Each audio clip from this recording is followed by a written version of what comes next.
Lodestar Lending Leaders. My name is Elena Gardner. I'm going to be taking over for Jim this week. My guest this week is going to be Shana Steigerwalt. She is the owner and founder of Modern Driven Media in Philadelphia, a content marketing and CRM implementation firm. And I've worked with her in the past on social media. She's honestly a wonderful person. So thank you so much, Shana, for taking the time to join us today. Thank you for having me. I'm excited to be here. Yeah. Awesome. So I always like to start these off by just kind of asking a little bit about how you started your company. I know you guys started back in 2015, so you're in year 7, and you were also part of the Philadelphia 100 with us this year. Yes. So we started the agency off. It was, I feel like many entrepreneurs, it was almost like an accident how it started. So I was approached by, people that were in my network. They knew I had gone to school for marketing. I had a concentration in social media. So they were like, listen, we need to hire someone. And we don't know what to look for. We don't know if someone's going to be like pulling the blinds over. So what should we pay attention to? And I basically put together a proposal, said, why not have me do this for you? And why don't we do this for more than just the businesses that we're talking about now? And that was kind of how the agency came about. That was, back in 2015. And it was very, humble beginnings, trying to figure out who we wanted to work with, where our areas of specialization were. So really over the past 2 years, we actually divided our business into 2 different divisions. So we have our creative division, which has always been our bread and butter. Social media obviously is a main focus there, but we do a lot of content marketing. So everything from email marketing to website and SEO work, to, development of like content marketing initiatives, things along those lines. But then we also have a technical division, which focuses on CRM implementation, some marketing, sales automation, and different things like that. So we like to say our strategies intersect are connected at the intersection of creativity and data. So that's where we come up with our best work. Yeah. And I really think that some of the best marketing techniques really use data to drive their creative, right? When you can very much do this like blind marketing technique of like, oh, this post got a lot of likes, but is that type of content consistently getting the engagement that you want, the reach that you want? It's so important to really look that over and make sure that what you're doing is actually working, right? Absolutely. And I think the data, that's what makes everything digital so powerful, right? So if you look at traditional marketing, right? You put up a billboard, you put up a radio spot, you put up a TV spot, and it was almost like one of those things where it's done and it's going to run for the amount of time that you have it set for. There's very little like changes that you can make in real time. So when digital comes over, we're looking at social, we're looking at websites, things like that. You have the ability to react in real time. And whether that is doubling down on a strategy because you see you're getting results and maybe you want to put more ad dollars into something because you want to see those results go up.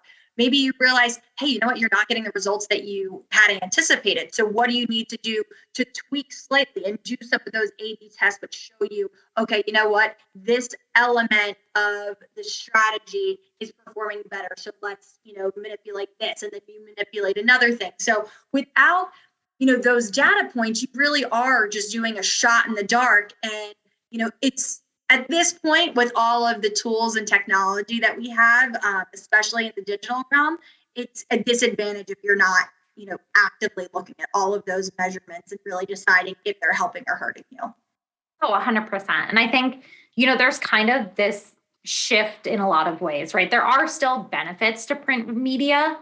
Sure. But honestly, I haven't yet worked in a place that has a huge emphasis on it, right? And if it is traditional content creation, right? We're talking about article placements on a website that we can have some sort of analytics for, and creating that organic content that can be really hard to develop. And, thought leadership is something that I think is becoming more and more important because people are wanting to interact with brands on a more personal level. And something I know I saw in your LinkedIn bio was you're not looking at a B2B or a B2C connection, but you're more looking at that, human to human connection when we're talking about creating content.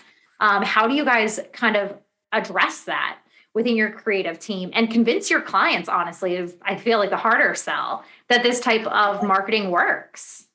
Yeah, I think that's always the biggest challenge we go into initial introductory conversations, right? Mm-hmm. Is emphasizing the value of content, because content, it takes time, it takes energy, Yes. and it's not an immediate, response. Oftentimes you're building content for months and months and months, and it's that, it's the momentum that you're building that really help to emphasize just how strong your thought leadership opportunities are. And when you're looking at thought leadership, whatever your business is, you have competition within your industry, you have competition within your space. So how do you really come forward and not sell directly to a person, but provide them with some type of value, whether that's educational, whether that's helping them, just direct them in a certain way. It could be entertaining, right?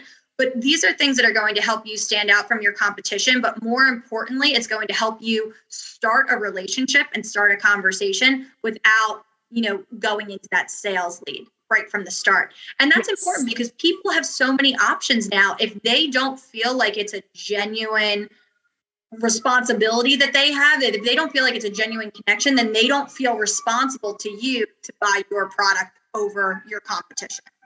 Oh, 100%. I think it's something that we're seeing more and more. And especially, we're kind of at this very exciting phase where we're just now starting to see the results of our content marketing, right? We started an aggressive content marketing campaign about 6 to 8 months ago, right? And then all of a sudden you're like starting to see those bigger leads, those bigger names that are coming in and saying, oh, we see you everywhere. And I think it's really hard sometimes to convince senior leadership that they need to wait for those results, right? Because they see this big spend with an agency, right? And then they're like, hey, where are our results? Why aren't they happening now? Absolutely. And we talk about everything with digital, right? Like you have the ability to move in real time and be flexible and make those transitions. But that doesn't mean those results are going to happen instantaneously. And it's reputation, right? So it takes, forever to build up a reputation. It only takes one minute to destroy it, right? Yes. Like, we all know that, but it is something people need to look at it. Most importantly, it's an investment. Yeah. Right. It is an investment. If you're looking for the short-term wins, if you're looking for the quick results, content marketing is not going to fit their expectations. It really needs to be pitched as an investment that's going to pay off in the long run, because all of that content that it is that you're building, that's fueling everything that people are able to see, and they're able to come in at different touch points, at different topics. But all across the board, the more content that you have, the more of an expert you are within your industry, the more the more conversation you're engaging with your target audience. So, when it comes to that content marketing strategy, like looking back at your initial question, you really have to understand who your audience is, what it is they're most interested in, what challenges they're having, what problems they need solved, and then speak to that. Because that's really where the value lies, is when you're able to, provide something of substance to those people that are most important to your business.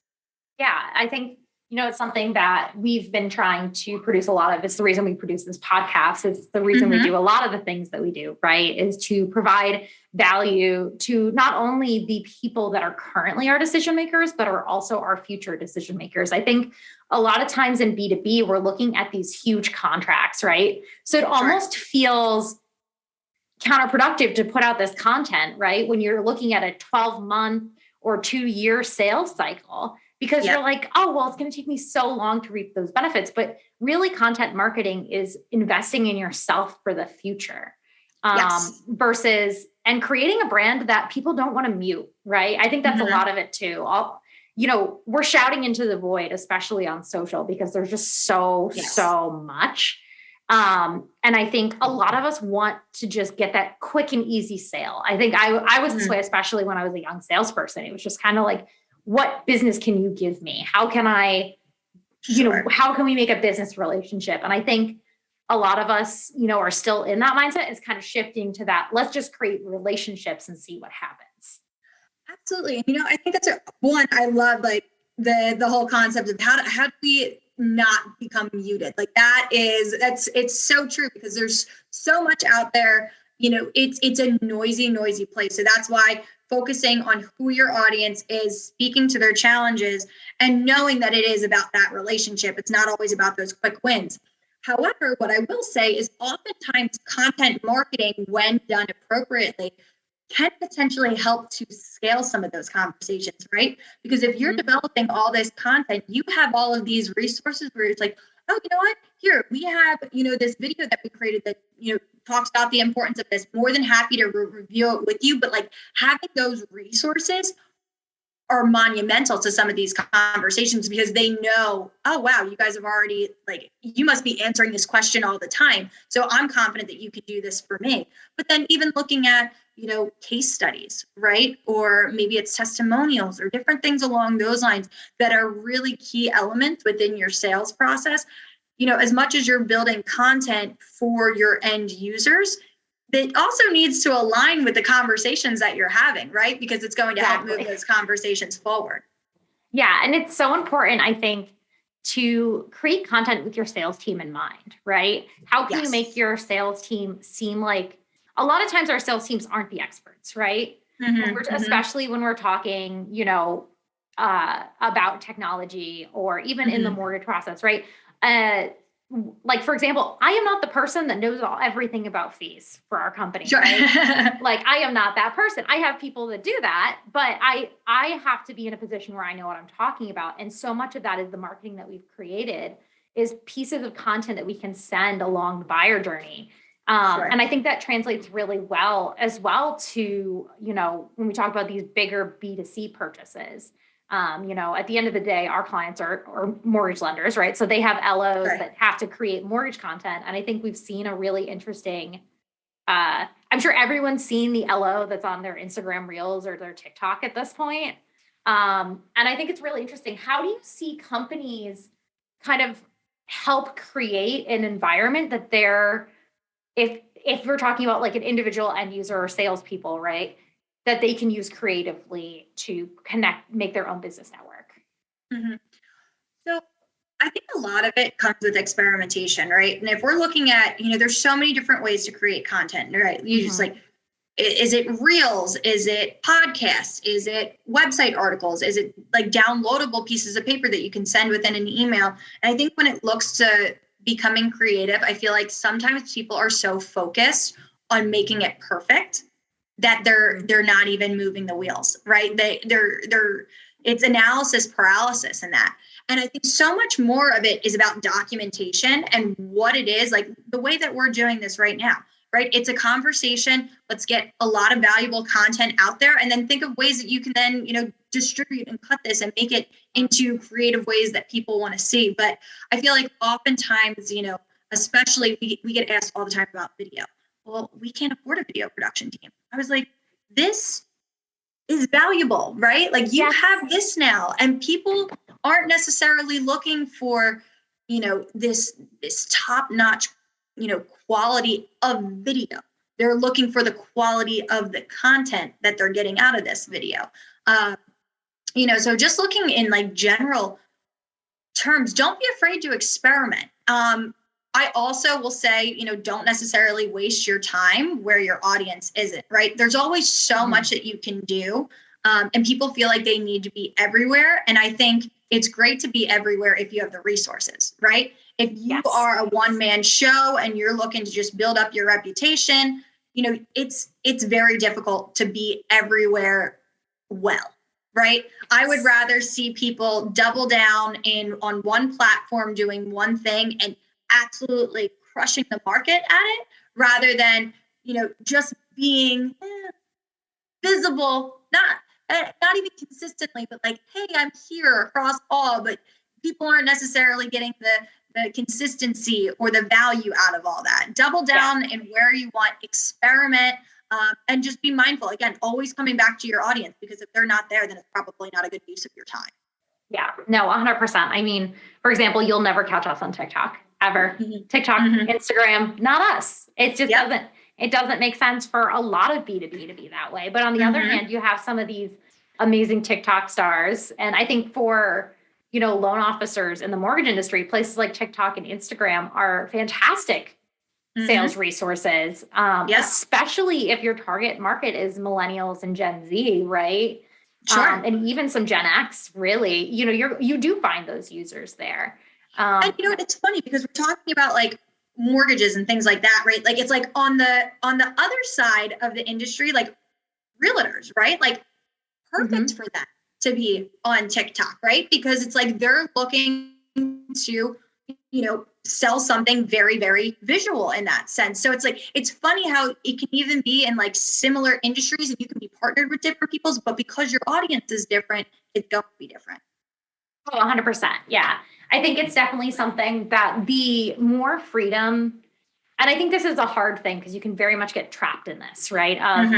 How do you protect your brand while also fostering creativity within your salespeople, right?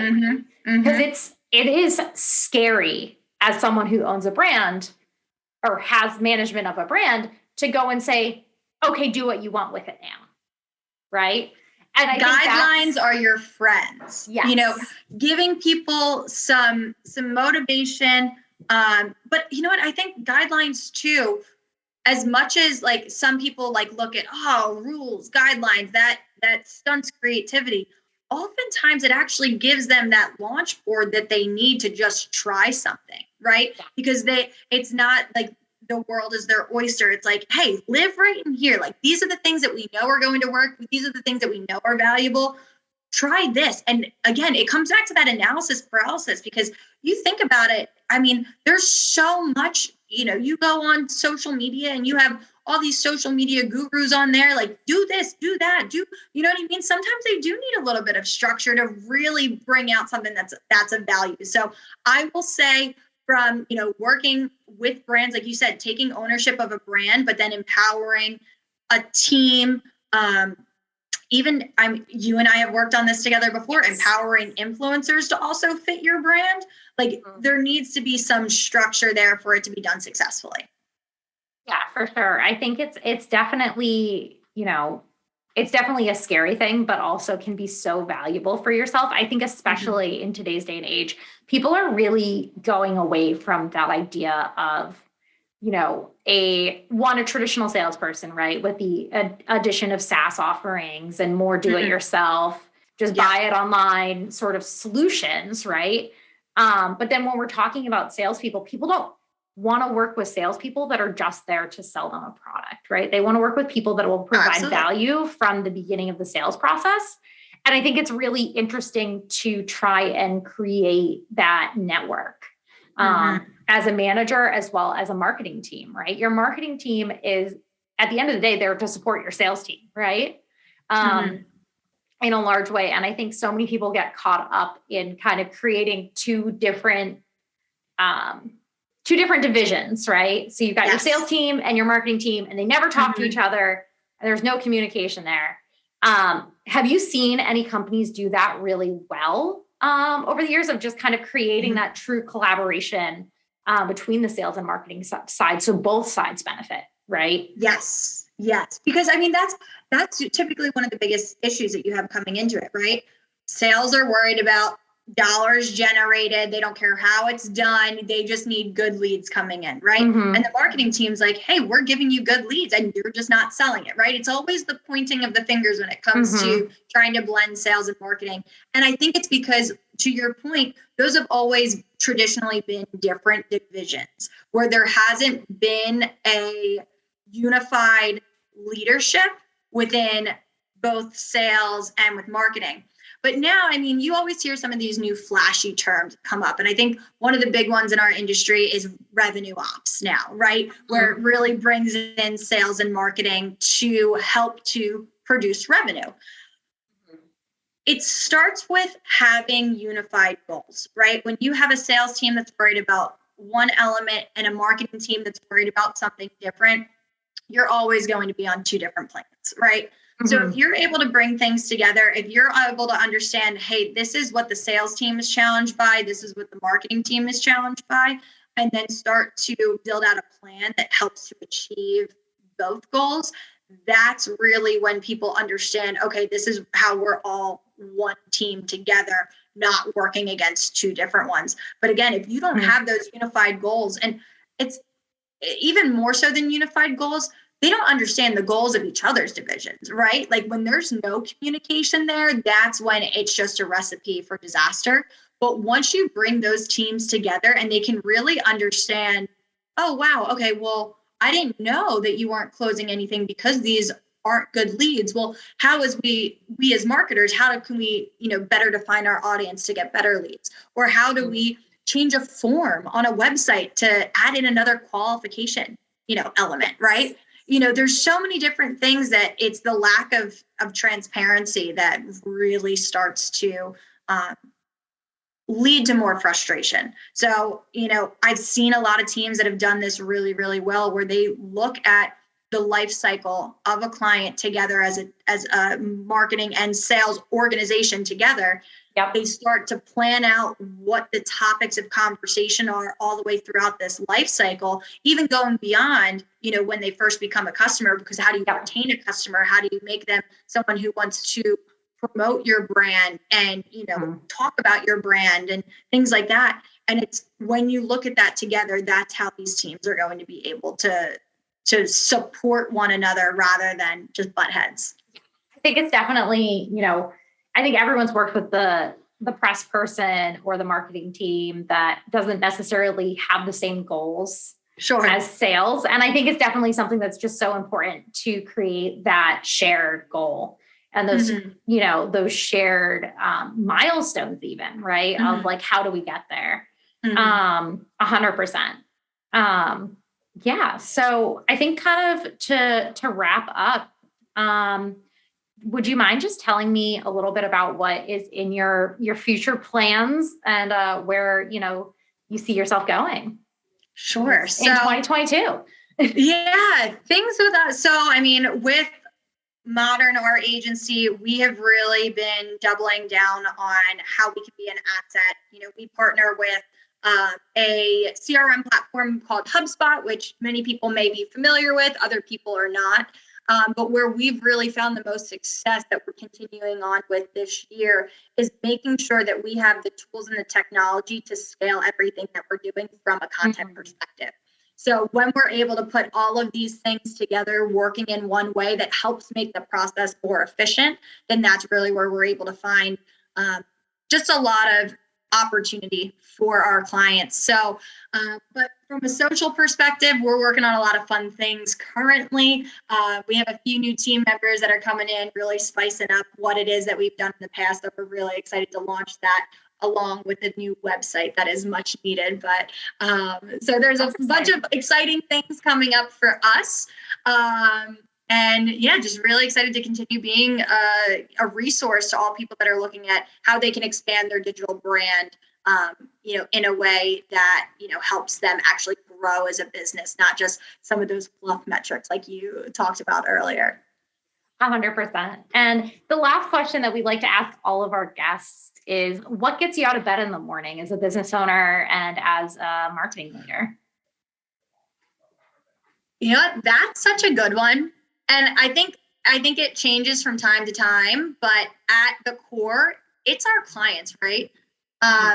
We've been blessed to work with really great groups of people, and we, when we're going through and we're looking at who it is that we're going to partner with, it always comes down to the relationship. Like we talked about relationship, with content and things along those lines. But really, if you have the transparency and the eagerness together as two organizations coming into one, there's just so much opportunity there. So to be able to be that partner for our clients and really work towards some of their goals, I think it's those relationships that keep us coming back together, each day as a team. But from my perspective as the business owner, it's also looking at what those relationships are like internal with our organization. And, we have some very, very talented people on our team. But more importantly, they're just good human beings. So being able to provide them an environment where they can thrive and they can really succeed is something that's really top of mind for me. So, it's all comes together. So I'm very blessed. Awesome. Well, thank you so much for joining me today. Of course, people can find you on LinkedIn as well as on your website, moderndrivenmedia.com, I'm assuming. Correct. Is there anything else that I'm missing social tag wise for you? So you can check it out. Definitely LinkedIn is a great one. Get us on Instagram at moderndrivenmedia.com or at moderndriven. And check out our website. We're coming out with something new, which is going to be very, very exciting. So we'll have some really good opportunities there. And we have a lot of great content resources up there for people to learn more about what it is that we do as well. Awesome. Well, thank you so much for your time. And I hope you have a wonderful day. Awesome. Thanks so much for having me. My pleasure.